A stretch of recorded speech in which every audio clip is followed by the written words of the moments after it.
Universo Diverso, com Luciana Neri.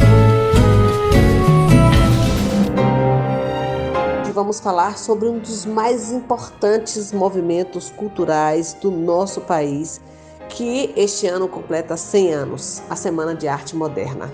Para falar sobre o tema, convidamos a professora Lana Sheila Rocha. Ela é licenciada em Letras e foi professora de língua portuguesa e suas literaturas na rede pública estadual aqui em Vitória da Conquista durante muitos anos.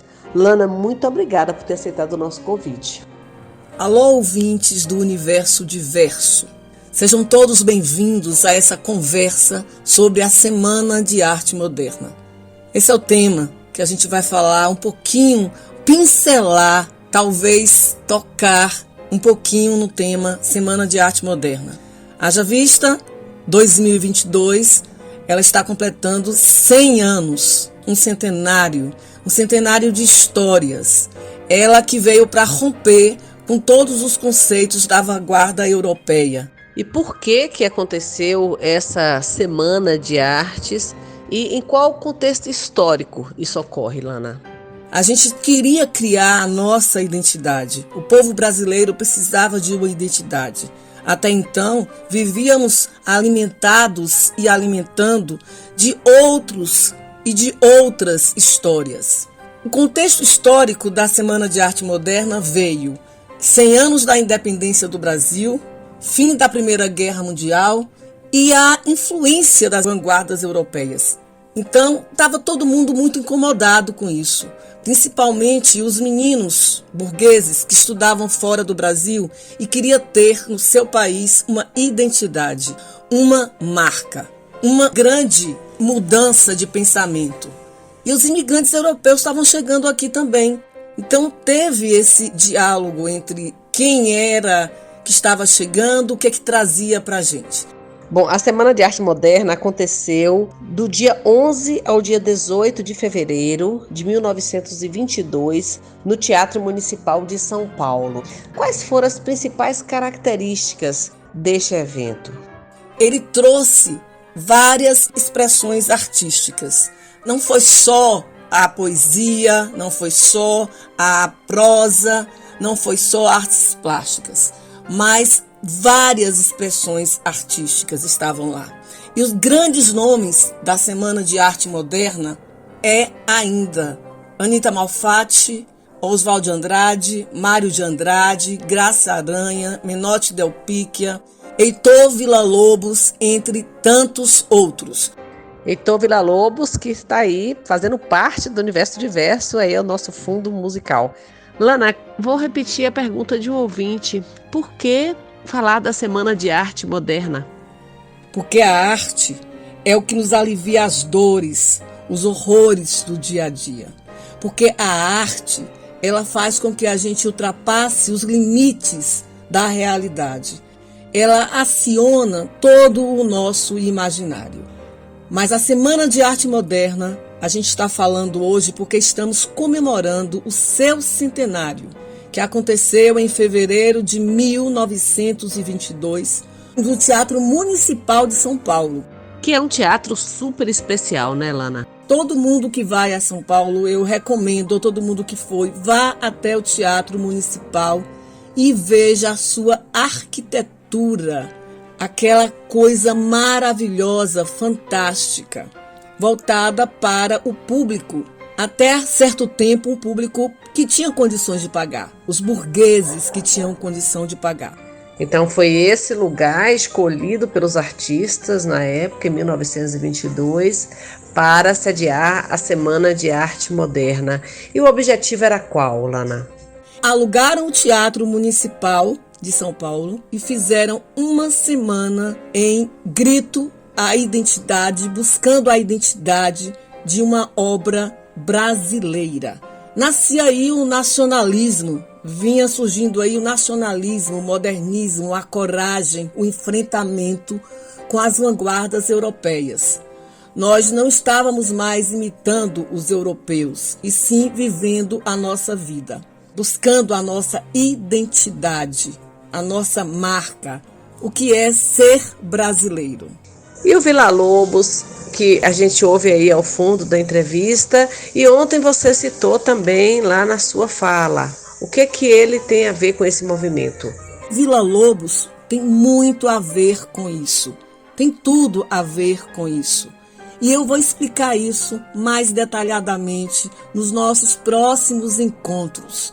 Vila Lobos, um homem movido pela música, que reunia-se aos outros em farras, entre bebidas, bate-papos, conversas e muita música. O Mário de Andrade disse uma vez: a arte, mesmo a mais pessimista, é uma proposição de felicidade. Mário de Andrade, que teve grande importância na literatura nacional, né, Lana? Mário de Andrade, esse grande estudioso de um Brasil profundo. Mário de Andrade, que escreveu Macunaíma, o herói sem nenhum caráter, a Pauliceia desvairada, um homem que amava o seu povo, amava, mas sabia muito bem criticar o seu povo. No programa passado, você terminou falando sobre Heitor Villa-Lobos. Que importância teve mais esse artista para a Semana de Arte Moderna e para a arte brasileira de forma geral, Lana? Este nobríssimo, nobérrimo maestro, regente, profundo conhecedor também de um Brasil e suas marcas. Ele era um folclorista, ele buscava estudar as marcas do folclore nacional, ele viajava pelo Amazonas, ele buscava os sons dos pássaros daqui. Villa-Lobos é um grande nome na música mundial. Heitor Villa-Lobos foi convidado por Anísio Teixeira em 1931 para fazer parte do governo, do seu ministério, como o superintendente de educação musical. Pena que não deu certo, porque tudo passava por outras instituições. Daí não deu certo o Villa-Lobos. Ele ficou pouquíssimo tempo, mas tem muito mais história por aí. Eu estou muito feliz hoje porque eu recebi um telefonema de uma figura que admiro muito, uma figura muito conhecida na esfera da música, tanto aqui no Brasil como fora do Brasil. Eu estou falando do maestro Marcos Ferreira, professor de música, de canto coral do IFE. E o professor Marcos, que é um amigo querido, me ligou para falar que estava ouvindo o programa enquanto levava seu filho para a escola. Olha que coisa, né? A gente não tem noção de quem está do outro lado nos escutando. Fiquei muito feliz, viu, Marcos? E outra coisa que a gente às vezes não consegue mensurar é a audiência do Redação Brasil. Obrigada, Marcos, pela audiência, obrigada a todos os ouvintes aí. Mas ele ligou para lhe parabenizar pela nossa série, foi isso? Marcos me chamou a atenção para uma coisa que eu falei sobre o Heitor Villa-Lobos, que é o nosso amante comum aí, a música.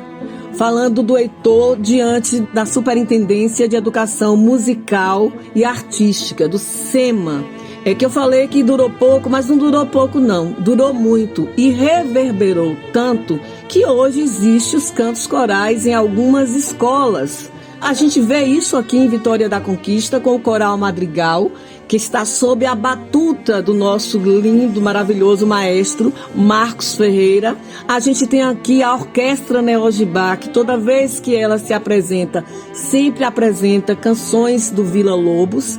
Eu estou aqui só me perdoando, né, desse ato falho sobre Villa-Lobos, que é o grande compositor da música clássica brasileira, conhecido mundialmente. Ele é tão conhecido, gente, que a música dele, Baquianas, número 5, foi parar no filme conhecidíssimo, assistido por milhões de pessoas, 50 Tons de Cinza.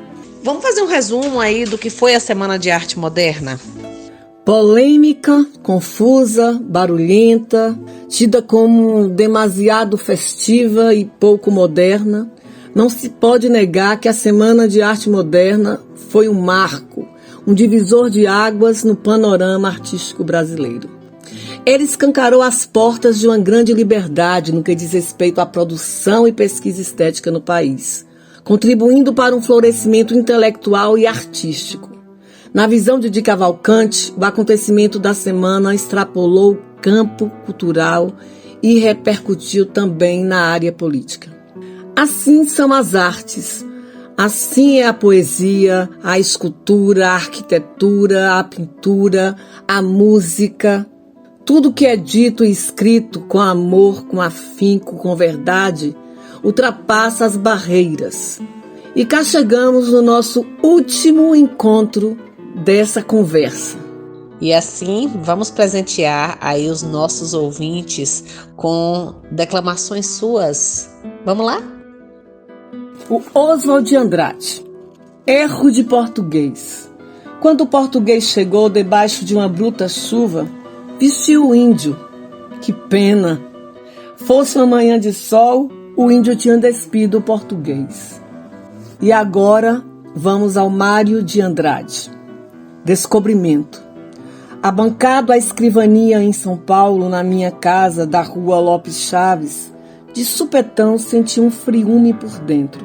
Fiquei trêmulo, muito comovido, com o livro Palerma olhando para mim. Não vê que me lembrei que lá no norte, meu Deus, muito longe de mim, na escuridão ativa da noite que caiu, um homem pálido, magro, de cabelo escorrendo nos olhos, depois de fazer uma pele com a borracha do dia, faz pouco se deitou, está dormindo.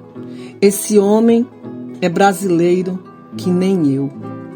Gente, foi um prazer enorme participar desse programa.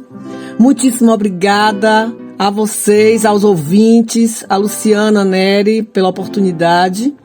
E ficou aí faltando o nosso Carlos Drummond de Andrade. Alguma poesia?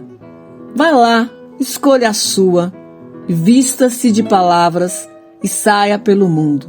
Obrigada por vocês estarem comigo. Beijão.